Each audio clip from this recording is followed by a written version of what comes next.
In this video, we will go over the daily management functions for VMS.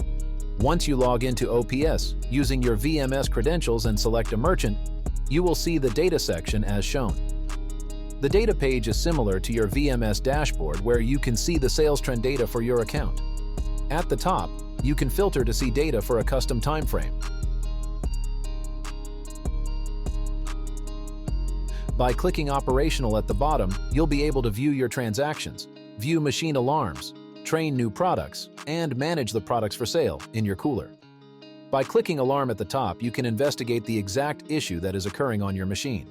Clicking one of these alarms will give you general instructions to resolve the issue. To view the current transactions on your account, click All Orders under Daily Operations. Here, you will see the products sold in each transaction on your account. Click on a transaction if you would like to view more details about it. By clicking Cooler at the bottom, you will see a list of all the machines in your account. Selecting a machine will bring you to the machine's details page where you can view or modify the machine's planogram, product prices, current inventory, sales, and remotely control the machine. Scrolling down on this page will show you the current machine's planogram, inventory, and product price.